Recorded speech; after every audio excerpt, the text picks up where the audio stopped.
This day in sports history. Hey, I'm golf broadcaster Matt Adams. The updated and expanded second edition of my book, The Golf Round I'll Never Forget, Golf's Biggest Stars Recall Their Finest Moments, is now available. Readers can expect to march with Arnie's Army at the 1960 U.S. Open, relive Jack Nicklaus's remarkable 1986 Masters win, and be amazed by the Tiger Slam. The Golf Round I'll Never Forget, Golf's Biggest Stars Recall Their Finest Moments. Pick it up where fine books are sold, including BarnesandNoble.com and Amazon.com. Hey there, and welcome back to This Day in Sports History. Did you know that 9 out of 10 doctors surveyed said listening to This Day in Sports History makes you smarter? So give yourself an attaboy for being one of the smart ones.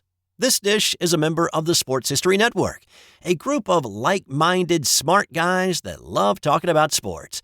You can find more at sportshistorynetwork.com. It's September 14th, and on this day in 1994, well, it was a sad day for baseball fans, especially fans of the Montreal Expos and the Cleveland Indians and Don Mattingly. The 1994 baseball season had been on pause since August 12th. On this day, it ended for good. No more ball games, no postseason, and no World Series for the first time in 90 years. How did we get to this point? Well, as it always seems to be with any labor stoppage in professional sports, it boils down to money and how it's distributed. Major League Baseball owners said the financial viability of MLB was not great, and so they proposed a salary cap. The players balked at that. There was also a lot of distrust on both sides. There was not a commissioner of baseball at this point, since Fay Vincent had been pushed out by the owners in 1992. Bud Selig was the interim commish, and of course, he was one of the main reasons that Vincent was no longer in the role. Vincent had accused the owners, especially Selig as the then owner of the Milwaukee Brewers, and Chicago White Sox owner Jerry Reinsdorf of collusion in free agent signings, and in essence, stealing $280 million from the players. And once it came out, Vincent said that polluted labor relations in baseball. A push was made to oust Vincent after that, and it worked.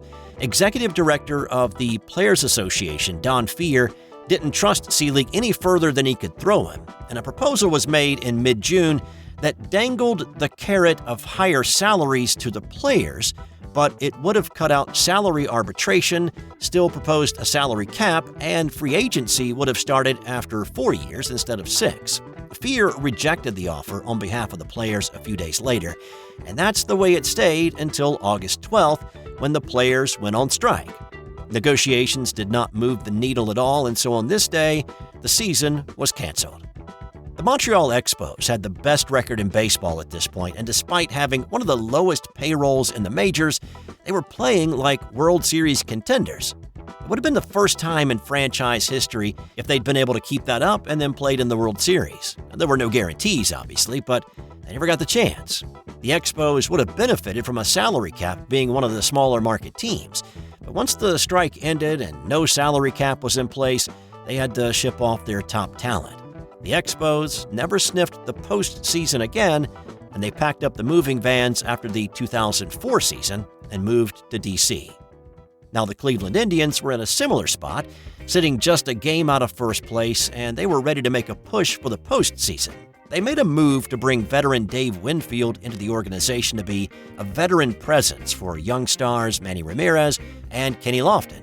They hadn't played in the World Series since 1954 and were anxious to end that drought. Things didn't go south for the Indians like they did for the Expos, though. They would rebound in '95 and make it to the World Series before losing to the Atlanta Braves. And what about Donnie Baseball? Well, you can't shed many tears for the New York Yankees, but your heart does go out a little bit to Don Mattingly. The Yankees were leading the AL East by 6.5 games. They seemed to be on a collision course with Montreal in the World Series until the season was called off. For Mattingly, the Yankee first baseman for 13 years, it was perhaps his best chance to play in a World Series. But he never got that chance, and many consider him to be the greatest Yankee to never play in the Fall Classic. Now, if one good thing did come out of this, Michael Jordan saw the long labor dispute carry on into the spring of '95, and decided to give up his baseball dream and return to the NBA. The strike lasted 232 days and is still the longest in Major League Baseball history.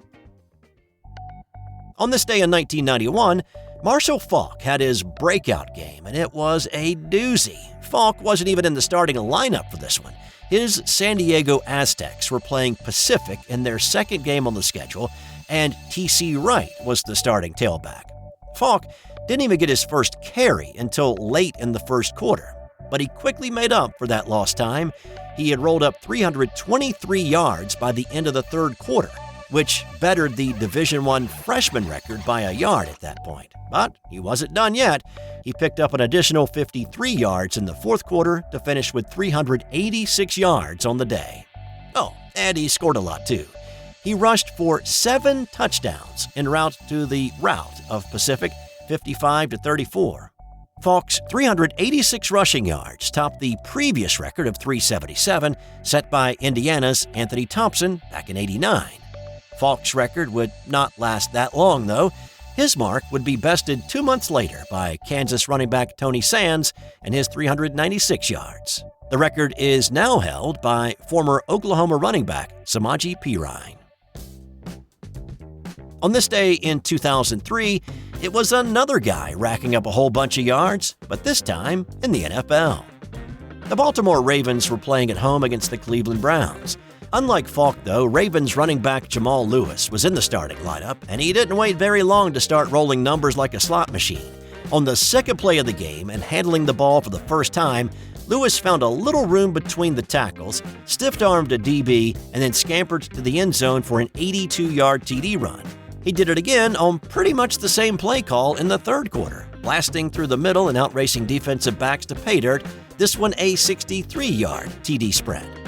Lewis compiled a total of 295 yards rushing to go along with his pair of touchdowns to set the NFL record for the single best rushing day in NFL history.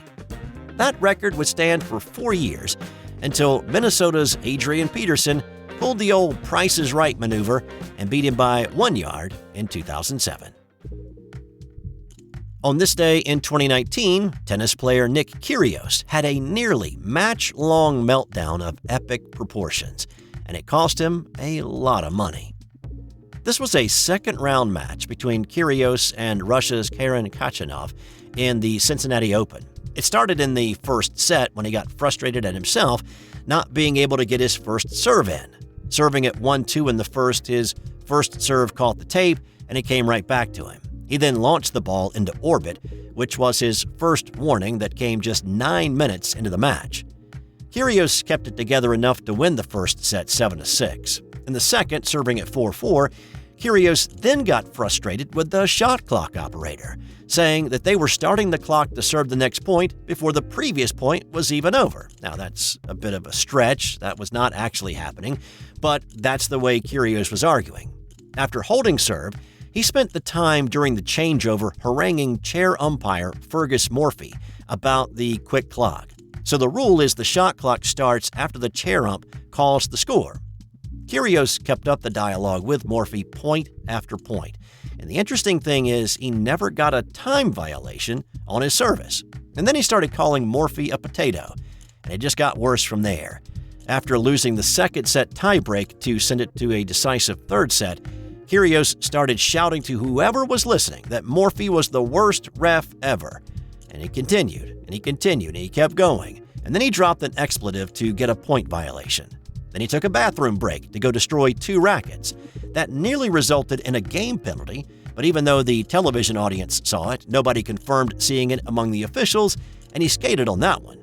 But he never let up on Morphy. In the third, you can see the moment that Kyrgios just starts mailing it in. He tried a flippant between-the-legs volley on break point, and he missed it. And from that point on, he pretty much rage quit. When Khachanov broke his serve for the third time in the set, he wrapped it up 6-2 in the third to advance. But Kyrgios still wasn't done. He flung another expletive Morphy's way, calling him a friggin' tool, expletive adjusted, and then refused to shake the umpire's hand. When the fine was handed down for his behavior and his actions on this night, there were 5 unsportsmanlike penalties, plus fines for leaving the court without permission, an audible obscenity, and verbal abuse, and it totaled $113,000, the largest ever in tennis. And on this day in 1968, Detroit Tigers pitcher Denny McLain won his 30th game of the year. But just like a lot of things that would happen later in his life, this game had to be drama-filled. The Tigers were hosting the Oakland A's, and McLain pitched great against everybody except Reggie Jackson. McLain struck out 10, but Jackson sent 2 of his pitches into the cheap seats.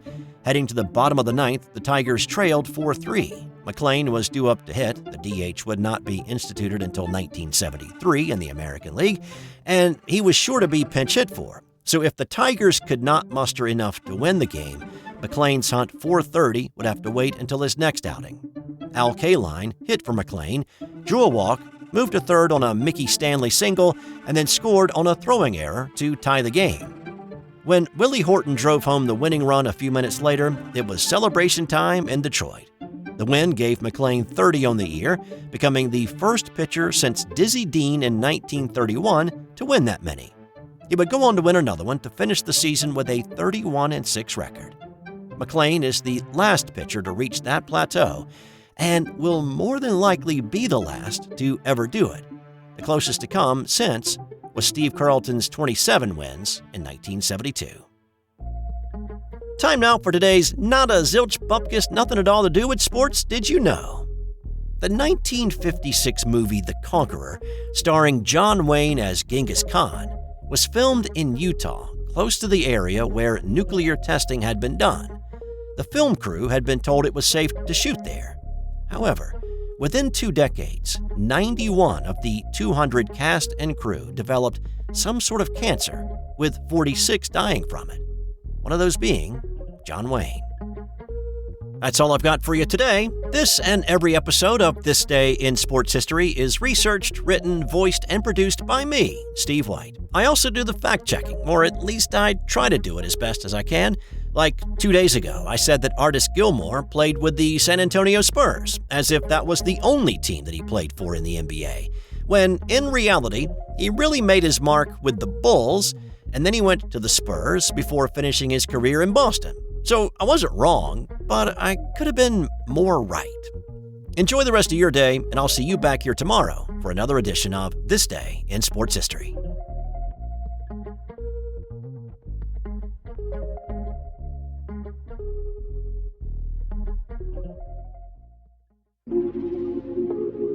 This has been an original Thrive Suite production.